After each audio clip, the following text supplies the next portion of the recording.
In 1957, the apse of the church of San Martín at Fuentidueña became a long-term loan to the Metropolitan Museum. The apse at Fuentidueña really conveys the best characteristics of Romanesque architecture that one finds throughout Europe. The stone has a great warmth to it, and there's a real massive solidity to the walls, which those of us who love Romanesque architecture respond to, and I think you see it very much here in Fuentidueña. This is both an aesthetic object, an interesting piece of architecture, and a historical document. And so we really value the apse in all of those areas. Today, the vestiges of the church of San Martín de Fuentidueña appears like a romantic ruin on top of a hill. It has towers half ruined, jutting into the relentlessly blue sky of Castile. It has a wall that clings to this steep escarpment above the modern city. With Fuentidueña, we're very fortunate to have film footage of the dismantling of the apse, the very careful process that resulted in the apse coming here and then documenting it being reconstructed here in New York. Adding the apse from Fuentidueña to the Cloisters, which opened in 1938 and already existed as a very complete and successful museum, was really a great completion of this jewel of the Metropolitan Museum. The Cloisters is the Metropolitan Museum's branch devoted to the art and architecture of the Middle Ages, which opened to the public in 1938, but had its beginning with the purchase of a collection known as the Barnard Collection that belonged to a sculptor and dealer named George Gray Barnard, who had amassed a large group of mostly architectural elements from the Middle Ages, but did not include a major element from an ecclesiastical building. And then in 1925, John D. Rockefeller Jr. enabled the Metropolitan Museum to buy the Barnard Collection. He gave the land for the Cloisters and Fort Tryon Park, in which the Cloisters sits in northern Manhattan on a very high site overlooking the Hudson River. And Rockefeller also paid for the construction of the new museum. People enjoyed coming to this wonderful site and having a sense of what it was like to be in a medieval building and to look at medieval art in an environment that suggests the way works of art were seen and appreciated in the Middle Ages. There's really no other museum like that.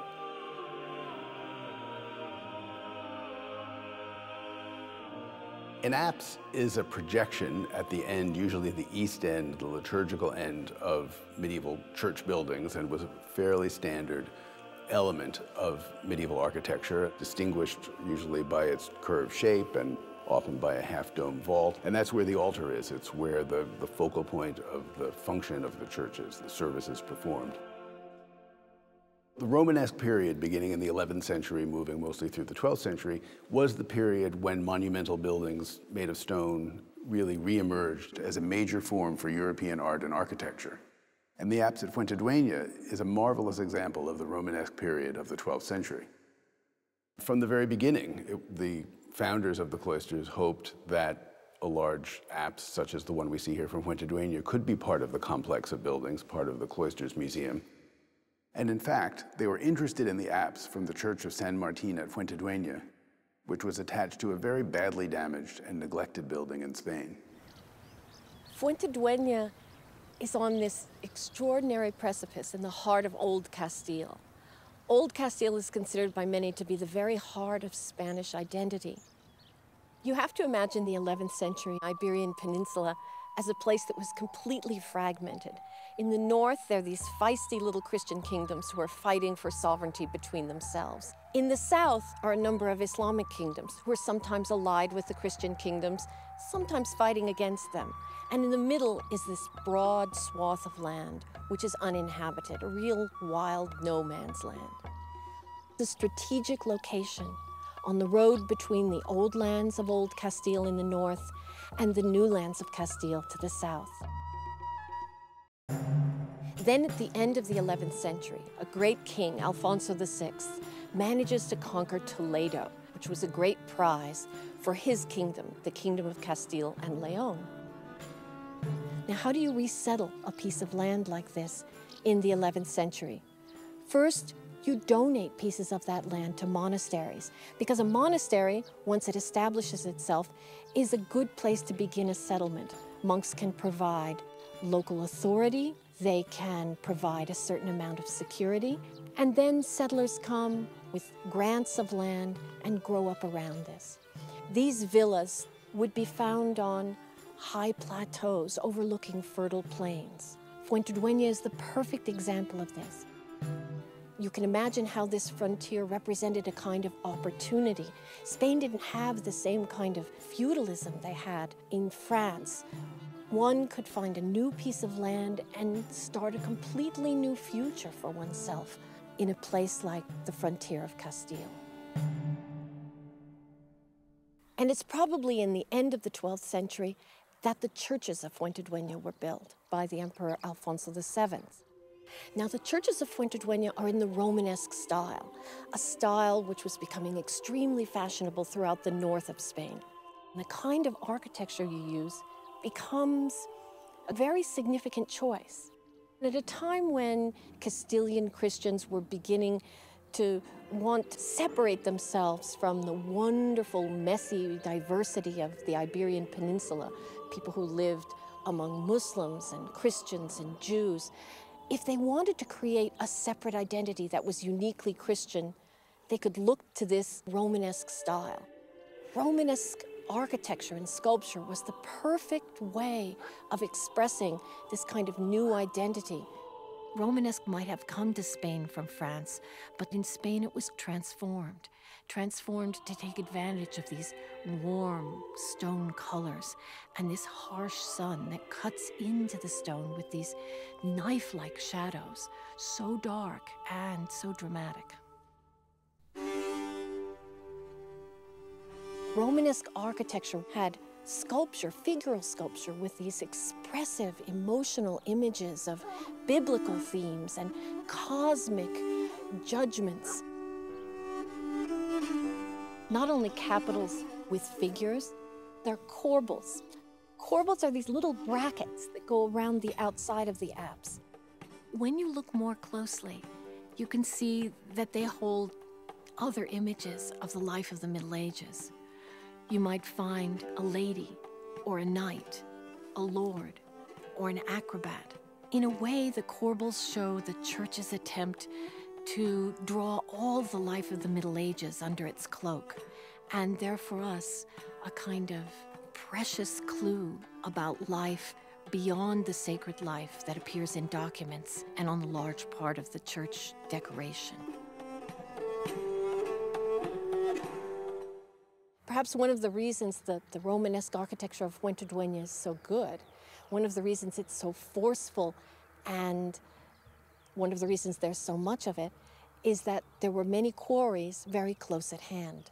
There was limestone, dolomite, and sandstone, all within a stone's throw of Fuentidueña. And yet, there's kind of an anomaly here. On this high, austere plain where the fortification of Fuentidueña is found, was a little chapel, the chapel of San Martín.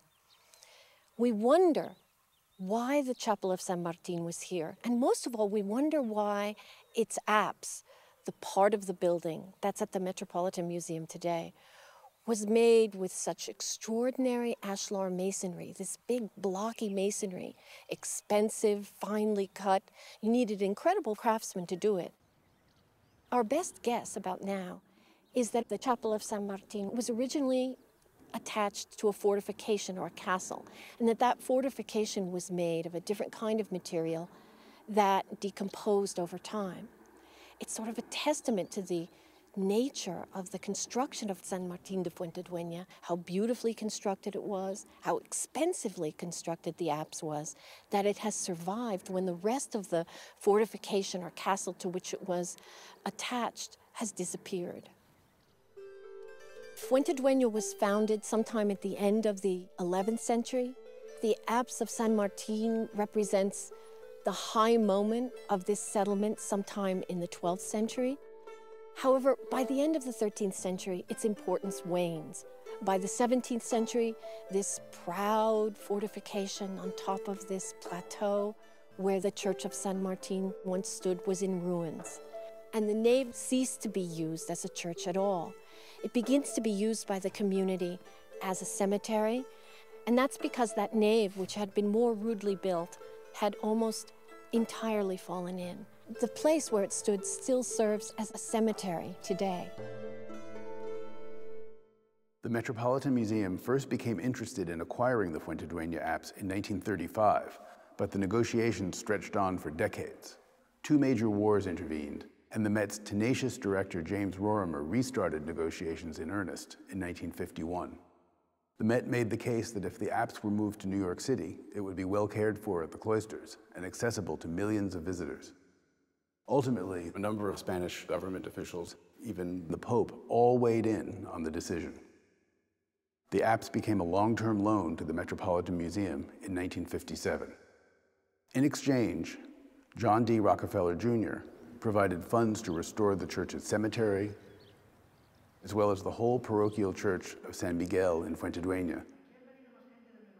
And the museum loaned 6 important Romanesque frescoes, originally from the monastery of San Baudilio de Berlanga, which are on long-term loan to the Prado Museum in Madrid. One of the curators at the Metropolitan Museum, Carmen Gómez-Moreno, was in fact the daughter of distinguished Spanish medieval art historian Manuel Gómez-Moreno, who had helped to declare the Church of San Martín a national monument, and was then involved with the decision to make the loan arrangement with the museum. Carmen Gómez-Moreno oversaw the process of carefully documenting and dismantling the apse at Fuentidueña on site in Spain. That is my father, Manuel Gómez-Moreno, and that is the architect, Alejandro Ferrand. This architect had been doing a beautiful job in all the reconstructions, so he knew very well how to do that. And also he had a team of workers that went with him wherever he went, 11 or 12, but then they hired quite a number of people from locals. En Jaén, en la iglesia, en una iglesia. Pues porque vinieron estos señores y claro, buscaban obreros y fuimos 4 de aquí. 50 años. Que se llevaron. Tiene 68 y tenía 18, 50 años. Bueno, en 57. Desde que empezaron la primera piedra, pues estuvimos allí hasta que terminaron. I never in my life had put together anything of that sort. I never had to handle a bunch of stone workers or anything. My worry was that snow, it had to be finished before December. Esa, cuando venía esa, era la dueña. Era la que mandaba. Allí formaba la compañía. Cuando venía esa, formaban todo. Este era el encargado. Todo el firme, ¿no? El de la... Sí. Había, pues el santo, había un santo muy grandísimo de piedra y al bajarle salió una araña muy grandísima. y qué chillidos ella. Y dice el señor Sadí, que era el encargado, dice, hombre, dice, se asusta usted de una araña y no se asusta de los hombres.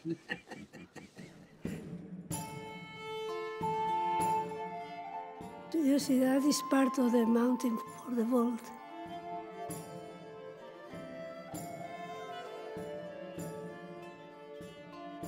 They made the whole vault so they would adjust completely to the shape of the apse to hold the thing together while they were taking the stones down. That is where I am inside when they built it. That was a beautiful thing. It was so well made. Ferrand, he was terribly meticulous. He knew how to move things, so he knew exactly what had to be done. So they started numbering every single stone very clearly on all the visible sides, and then when they started removing them, they had numbers on everywhere.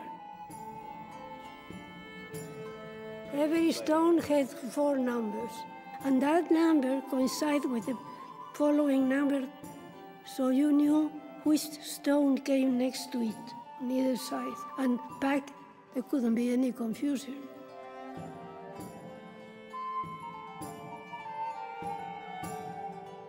Oh, they were also taking note of everything they were taking down, you know. He had lists and lists and lists with all the numbers.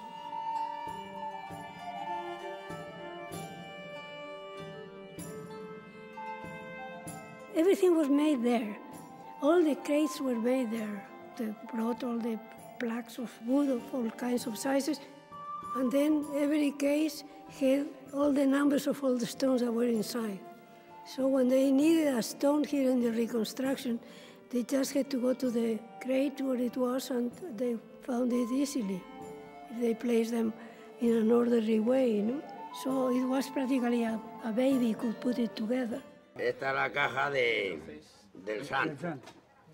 Y entonces esta gente llegó allí, que aquí es la caja del santo, que es la más grande que hay. Y entonces pues estarían viéndolo y le sacó una fotografía a la gente. Contemplándola. So it was a work of a magician, the way it was packed. The stones proper, they had no problem, no?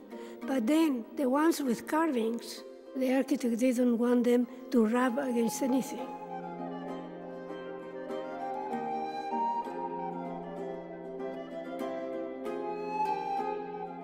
So they invented a thing that the pieces were actually hanging. They made a little carving, so it sort of fitted into the same thing in the wood, and it hung. And the same goes for the big sculptures. They could move them and nothing happened to them, even if you threw them again distance, because you never knew what a boat is going to do with those things. Yeah, that was done with all the capitals, with everything carved. And so all the carving was preserved so precisely. Oh, it was such a difference between the things they used there very efficiently, and here everything was very modern and very expensive.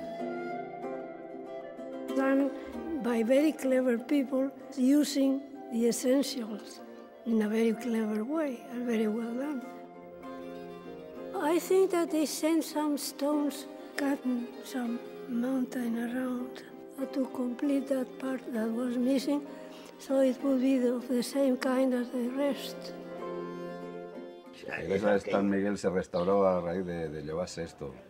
Al año ha sido La secuencia de ello parece ser que... A llevarse aquello arreglaron la iglesia.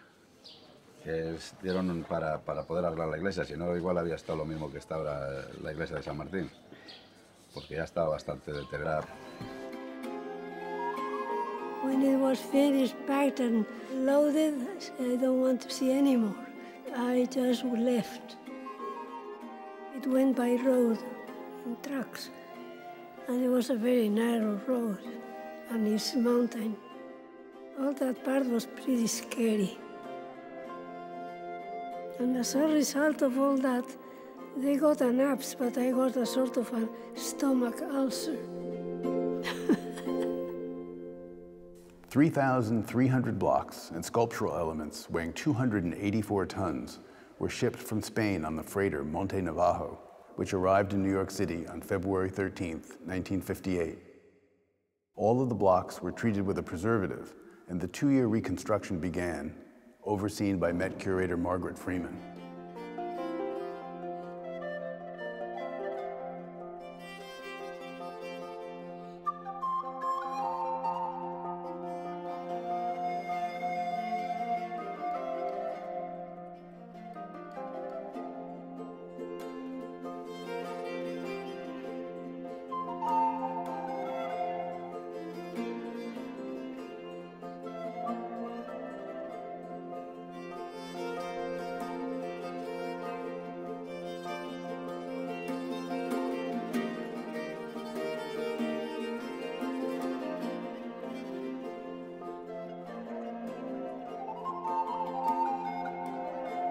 To protect the most delicate elements, casts were made of some of the exterior sculptures, and these reproductions are what you see outside, while the originals are displayed inside.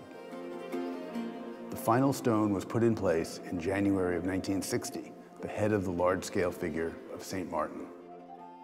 This is a detail that I think is very important and really crystallizes the whole process, is that the sculpture of St. Martin, the namesake of the church at Fuentidueña, had been missing its head for decades. The head had been knocked off, and in fact, the local people knew where it was, in a house in the village.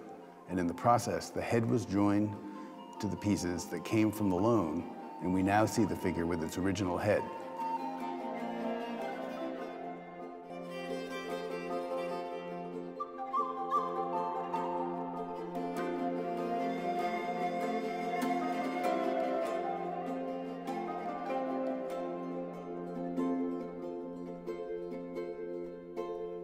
bringing these medieval, mostly Mediterranean monuments from Spain and France to New York presents many conservation challenges.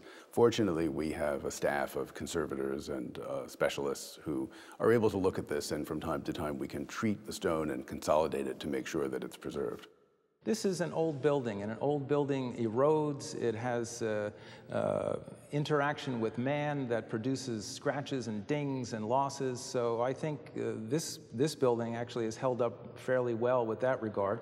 This is what's referred to as a dolmitic limestone, which is made of a material called calcium magnesium carbonate. A stone that's very porous. It imbibes liquids very easily, and that leads to a strong susceptibility for deterioration. The main conservation challenges for the building in Spain resulted from the use of the apse and the nave as a burial area. And the bodies that were buried there, of course, ultimately decay, and in that decay process produce salts that are damaging to the building stone. So these salts infiltrated through the soil and into the building stone, and you could see on the exterior walls a good deal of spalling and scaling and deterioration. So that produced significant damage in Spain.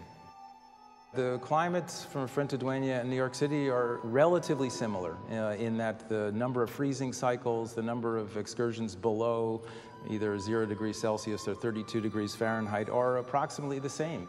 The amount of rainfall is actually fairly similar.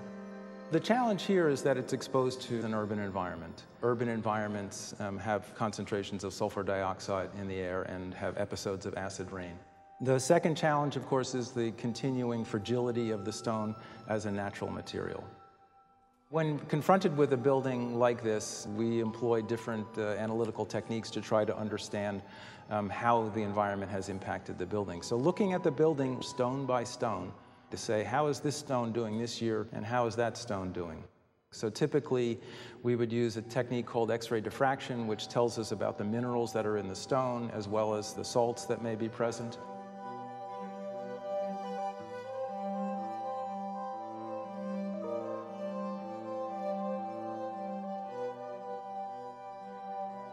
We can examine samples from the building with scanning electron microscopy to determine the impact of biological growth and the presence of salts within the pores of the stone. As far as conservation methods are concerned, we've made some advances over the last 50 years or so in the kind of materials we use for things such as consolidation. So how do we make a stone stronger so it resists the salts, resists the freezing water, resists the acid rain? So that's maybe the one advancement that we've been able to move ahead with conservation treatments. To be honest, many of the techniques have been around for hundreds of years. The best way to clean this building is to simply spray it with fine mists of water. And that's something that's gone back for perhaps millennia. If you look at some of the window openings, you'll notice that the walls appear rather thick. This building is constructed by a technique which is a cavity wall construction. So it actually has two walls with an air cavity in between. The entire wall is not as thick as it appears if you look through that opening, but there are two layers, an inner and an outer layer, with a backup in between. This stone contains a little bit of a mineral called yellow jasper, which is just a version of quartz that gives it that wonderful warm and yellow color. I think it's one of the real attractive features of this building. To cut this stone, it's so soft you can actually cut it with a saw, which is unusual for building stones. So they would have carved these or shaped these into blocks, even with something like a typical saw we would use for wood today, and then texture the surface with a point or a tooth chisel. Well, you notice that raking, that diagonal raking across the surface of the stone right on top of the capital? That's a good example of drawing a scraping kind of tool across the surface. Some of the carved capitals show tremendous detail and care in carving. Probably the things that are best preserved and to me are the most attractive are these band courses that course through the upper levels of the building. The way the light plays across these cavities and protuberances is really one of the gorgeous things about this building. What I love is to watch the sun rise in the east and just warm up the eastern elevation of this building and watch the sun play across the surface and the deep shadows that occur because of the texture in the stone created by the carving. Well, the Cloisters really is the jewel of the northern tip of Manhattan. a short trip uptown from the Metropolitan Museum's main building. Without the monuments at the Cloisters to really give a sense of medieval space, medieval building techniques, medieval stone carving techniques, I think the public would really not be able to appreciate medieval art as fully as they can. The Cloisters' mission to teach visitors of all ages about the Middle Ages and about the architecture of the period is carried out by a very active group of education volunteers who lead these groups through and here in Fuentidueña teach about the characteristics and the function of Romanesque architecture through this apse. The apse is framed by a 70-foot long gallery that helps us imagine how an apse might have appeared at the end of a Romanesque church. This is one of the great public spaces in the Cloisters. The superb acoustics work wonderfully for performances, and it's the perfect venue for the Cloisters' celebrated concert series of early music and medieval liturgical dramas.